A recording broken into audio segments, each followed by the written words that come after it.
African Leadership Forum 2015, held in Tanzania, Dar es Salaam, brought together key influential leaders and thinkers across the continent, including former heads of state, leaders from business, government, civil society and academia. The theme for this year's event was moving towards Africa's integration, what needs to be done.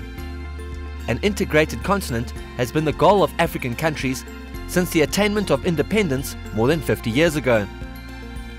In Ugandan President Yoweri Museveni's keynote, he suggested that it was a lack of integration that lost the continent its independence in the first place. We have neither learned the import of the Ugandan proverb that I quoted at the beginning of this speech, whose meaning coincides with the meaning of the English saying, which says that once beaten, twice shy. So, we were beaten, but we did not learn anything. We were conquered because of a low level of integration. We have now had freedom for 50 years, almost 60 years, but we are still there. We are very comfortable with the same low level of integration, which caused problems for us in the first place.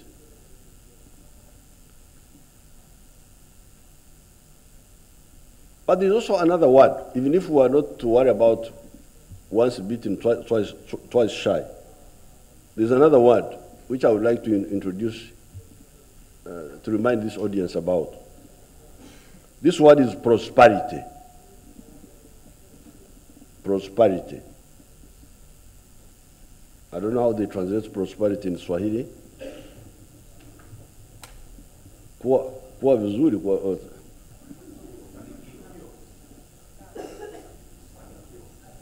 kufanikiwa. Kustawi. I think that's better. Kustawi. This word is very crucial. The question is, how can we ensure prosperity for the families and for the individuals of Africa? How do you ensure prosperity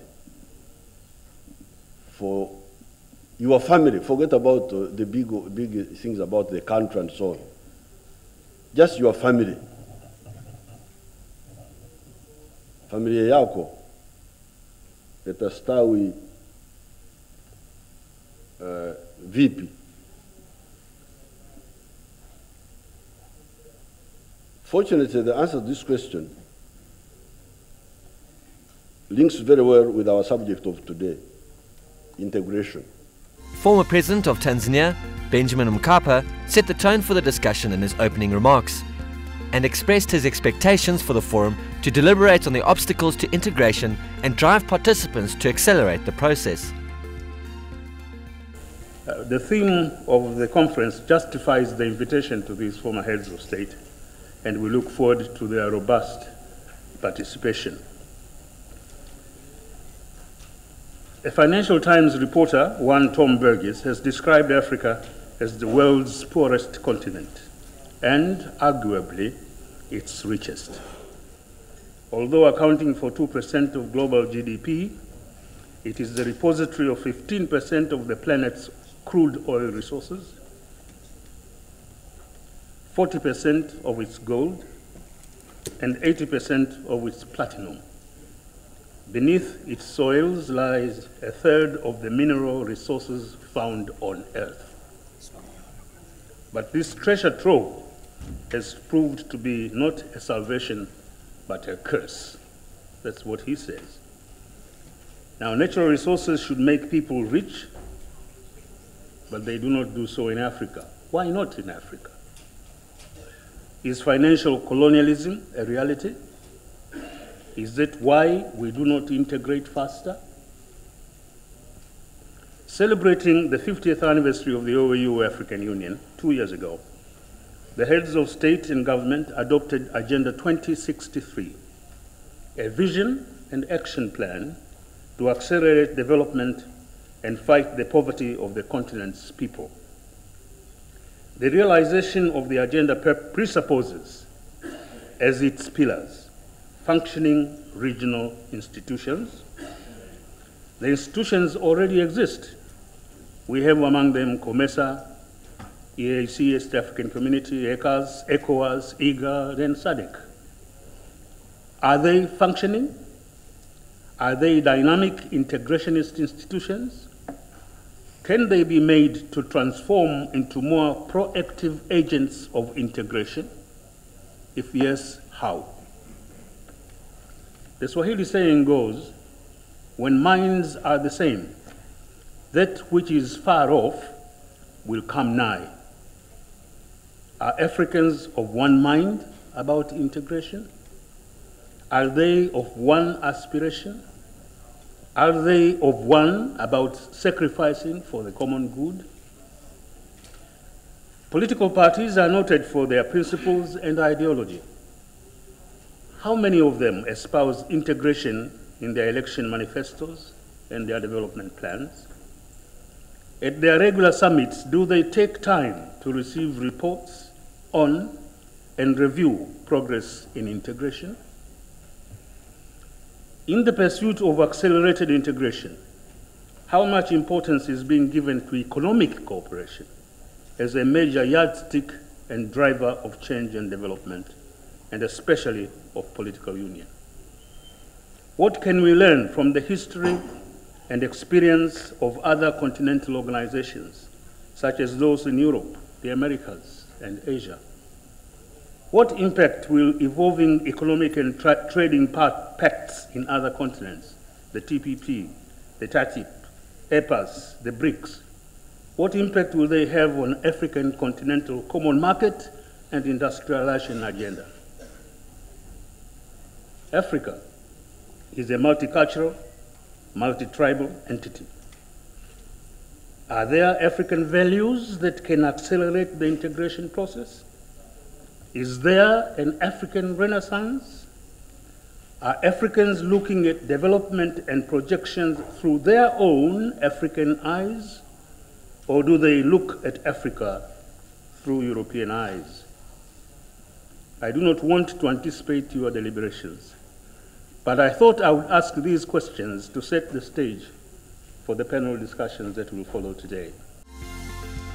Former heads of states, Olusegun Obasanjo of Nigeria, Jerry Rawlings of Ghana, Bakili Muluzi of Malawi, and Dr. Salim Ahmed Salim sat on a panel to discuss the kind of integration Africa should pursue and the related challenges. There are a few development plans in place to help facilitate the integration process, such as ECOWAS, SADC, EAC, and NEPAD, to name a few. Former Malawian President Bakili Muluzi commented on the role these various institutions play in driving integration on the continent. We have seen emerging institutions which have, COMESA, SADC, the African Union itself, and a number of organizations, which means that, the leadership in Africa has been and is serious about regional integration. My only concern, and I would like to say this, that maybe there are some overlappings. For instance, in the case of Malawi, we belong to COMESA, at the same time we belong to SADC, almost aiming at the same programs. These are things which I think we should be looking at, because they all cost money in terms of contribution, for instance. I think these are things which we need to be looking at. I was the first chairperson of COMESA in 1994 for 2 years, and we thought that within the 5, 6, 7 years, we're going to move somewhere in terms of regional integration. That has not happened. Of course, there are few and a number of improvements in that, but maybe we needed to see more of that integration to answer the question of the president. During the forum, calls for visa-free movements around Africa for African passport holders was a theme that came up frequently. This is something former Prime Minister of Tanzania, Dr. Salim Ahmed Salim, echoed. In the first place, I would like to say that I would like to commend the Ngozi Institute for organizing this seminar, and to pay special tribute to President Mkapa for pioneering this and devoting his attention and time for that. The question of integration has preoccupied our continent and our leaders for some time now. When you go back to history, from the time of the OAU, even in the time of the OAU, people were still talking about cooperation, integration, and so on. And this has been a recurring theme at every session of the Organization of African Unity, and now the African Union. People talk about the need for integration, the pursuit of objectives which will contribute to integration, and so on. We've had some success. Definitely the situation today is not what it used to be. Definitely, even if you take in this East African context, when you look at the East African community, for example, and you go back to history when the community had collapsed, nobody would have thought that we would reach the way we have reached right now. So things are moving. But there are serious problems. For example, we talk about integration, but integration is not about exchange of goods and commodities only. Integration is about people. To what extent are the people's interests taken into account? I'm concerned, for example, that until now, it's extremely difficult for Africans to move around. You know, in 1991, when I was in your country, General, the then president of the World Bank, whom I had invited to address the summit, because it's the summit which produced the Abuja Treaty, said something which really stuck in my mind. He said, you know, it is easier for me, a Muzungu. You know, Muzungu, yeah. Doesn't know what Mzungu means. Everybody knows. Even the Mzungus, no, thank you. He said, it's easier for me, a Muzungu, to go from one African country to another than for the Africans. Now, that statement was made in 1991. I thought that had shaken us, but are things better now than they were before 1991? The truth remains that still there is a feeling, you know, of almost resignation. Africans still find it extremely difficult to travel from one African country to another. And I think almost all our countries are guilty of that. Somebody comes from West Africa, maybe comes from Senegal or Nigeria, and so on.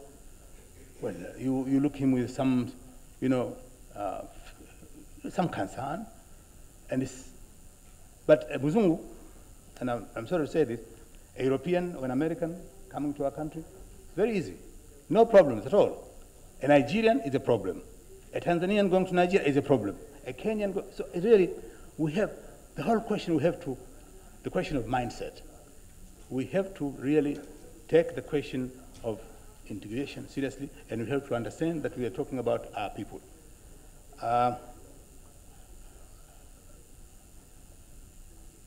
You know, again, when we look back of the many decisions that have been taken by our leaders, that's another problem. Decisions are taken year in, year out.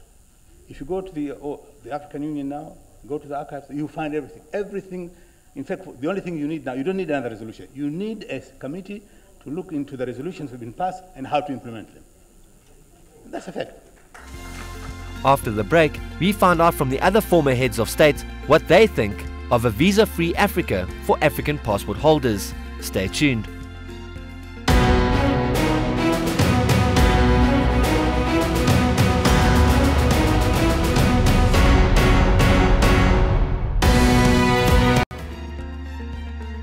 Welcome back to this special on the African Leadership Forum 2015.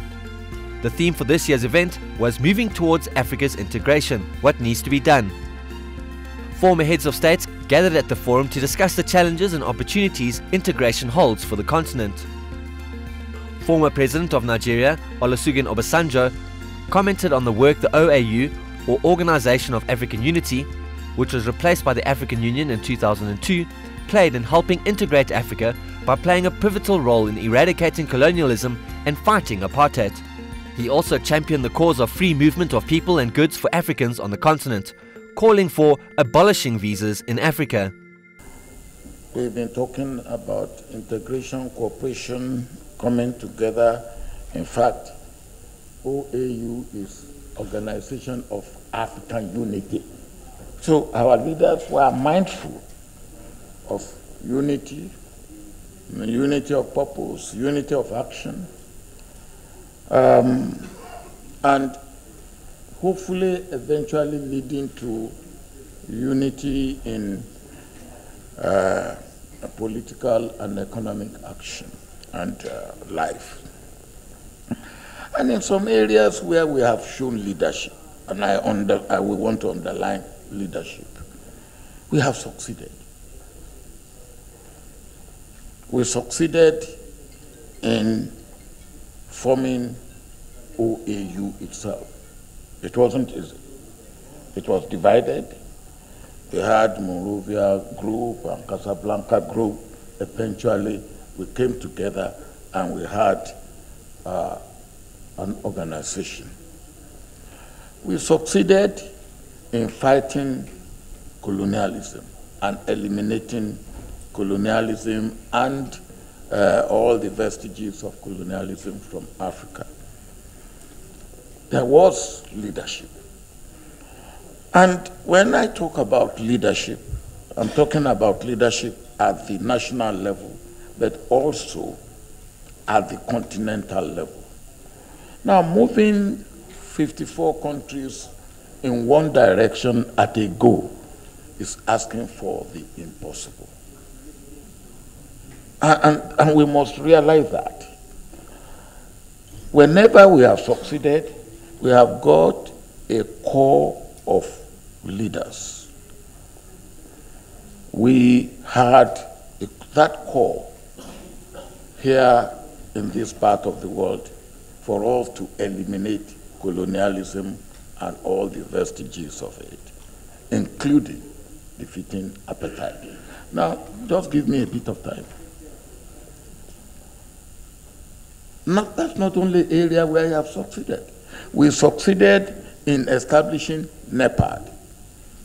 It wasn't easy, but again, we had a core of leaders who decided that this is the way we would go, this is the way to go, and we started. I don't know how many African countries are members of NEPAD now. The last time I was told there were about 33, but we started with 6 or 7. We started with 6 or 7 that decided this is the way we are going, and we will go, and the others, when they are ready, they should join us.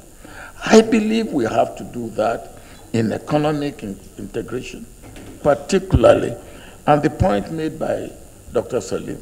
Now, for what reason should I not need, with my diplomatic passport or official passport, go to almost anywhere in the world? And there was a time I had to go to a country in Africa to attend a meeting. And because I couldn't get a visa, I could not go. Which country? I will not tell you. Please tell us. Now, because it doesn't matter, what we need to do is abolish visa in Africa. Look, what we claim that with our problem, visa or no visa, that problem will be there. And maybe we can better deal with the problem. They talk of security. They talk of security, and they will say that is the reason why we cannot abolish visa. We have abolished visa in West Africa for 14 countries. It hasn't made our security issue more difficult or more problematic. I think this is one thing, even if that is the decision we take here today, that Africa should. And let's take the countries that are ready. If 4 or 5 countries are ready, let them abolish visas. And those that are ready, let them come and join. Former President of Malawi, Bakili Muluzi, noted 3 issues that Africa needs to overcome in order to help accelerate integration. These were improvement of communication, infrastructure, and visa requirements. The issue of integration. I thought that we should be looking at the problems which are there, which have been hindering the issues of integration. I was telling President Kapa this morning the issue of communication, for example. I left yesterday from Blantyre, connected to the Lilongwe, flew to Nairobi, had to fly here, arriving in the evening. That's a problem. I think let's look at what is it that which is hindering regional integration or continental integration. These are things which we're talking about. We all want that. But there are very serious problems which are there. The issue of visas, for instance, I don't want to mention a country where, our people are being sent away from that country to go to their homes. These are problems. We have to resolve these. These are real problems which we need to resolve. Definitely, as governments, as our people, we all believe in this, but there are really, teething problems which we must resolve. Before we leave you, Mr. President, what are the 3 key things that you would like to see done to resolve these problems? One would be to improve infrastructure, which unfortunately is a problem. Improve communication. The issue of the visa you're talking about, free movement of our people. They should be able to trade. How would you trade if I want to come to Tanzania, I want to go to South Africa, you want to go to Malawi, then you have to apply for a visa. You can't. There'll be problems. A business person, time is of essence. And therefore, the issue of visa, for instance, is very, very important. The communication I've talked about. Infrastructure development you're talking about, roads and all that. These are things which we need to be looking at. In closing, the moderator asked Dr. Salim Ahmed Salim what he would like seen done on the continent to help drive integration among the countries. Well, I think first and foremost, we must build confidence in ourselves and among ourselves. Even this question of the movement of people and the question of the Nigerians complaining about the Ghanaians or Ghanaians complaining about the Nigerians, these are things that can easily be sorted out. And I think I want to use this opportunity to commend West Africa, frankly, as far as the question of movement of people, as far as the question of regional integration is concerned, the West Africans have done very, very well. It's not perfect, but they've done well. I remember once going to Benin, and then from Benin going to Lome, coming from Nigeria. And there were so many blocks. You have to stop here, you have to stop there, you have to stop there. I understand now most of these have been removed. And that's a big difference. In some parts of our continent, these are still on. So I would say the first thing is to have confidence in ourselves, to forget these, petty things, to believe that everybody who wants to come to Tanzania, for example, my God, who is this person? Is he having some grand scheme against our country and so on? I think that we must do. And that's, once we've done that, then it's become easier to facilitate a process of integration. Because at the political level, you will find no political leader in this continent who will say he's against our integration. They will all say we are integration, we want for integration, but what is it for us? And I think at the end of the day, when we have an integrated Africa, all African countries win. It won't be the question of this country or that country, we will all win. And without economic cooperation and integration, frankly, we are all losing daily, because the strength of Africa lies in its unity and its cohesion. Without that unity and cohesion, we will not have the possibilities of really being in a position to deal with the big boys. Will the opening up of borders to all Africans be the biggest driver of integration on the continent? Only time will tell. That's a wrap-up of this special on the African Leadership Forum 2015. Until next year, it's goodbye.